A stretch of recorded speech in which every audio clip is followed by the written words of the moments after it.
Ziariști în continuare presează despre noi. Nu ne-ați făcut voi, v-am făcut noi pe voi. Fraierii o ar la modul frate sunt tari, dar nu se poate, sunt vulgari, se dau și mari. Stau 2000 de jointuri la 20 de băieți care să vă rupă cap și mai vedeți ce scrie.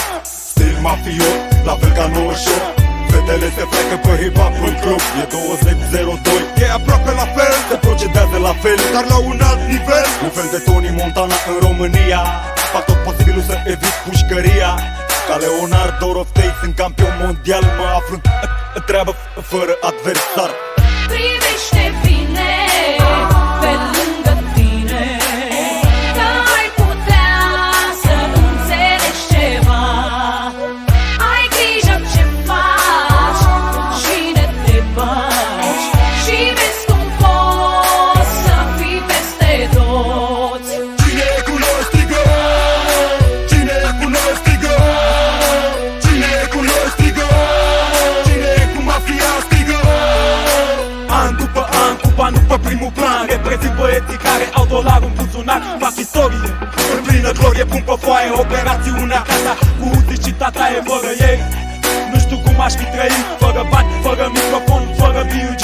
Aș fi fost ca Dracula fără sânge, ca maestru lăcătuș fără minge.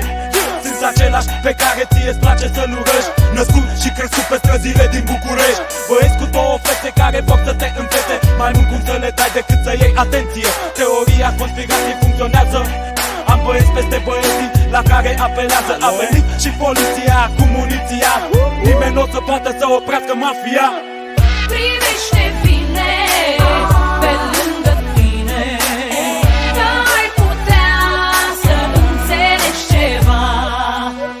Ai grijă ce faci, cine te bagi, și vezi cum poți să fii peste toți.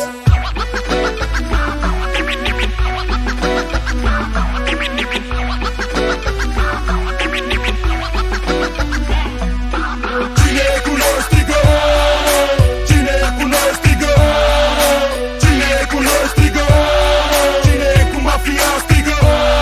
Nu există nicio limită la ce-aș putea să fac. Au trecut atâția ani, lecția o am în cap și sunt câteva treburi ce s-au schimbat în cartier. Dar băieții sunt la fel, rechiniesc ca la apel.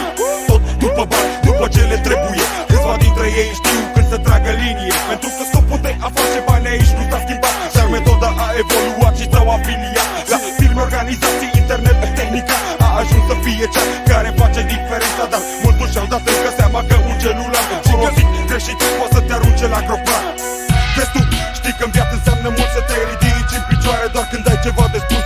Ia-o ca pe spate sau ia-o tu ca pe ce vrei. Eu și băieții mei suntem în mileniu.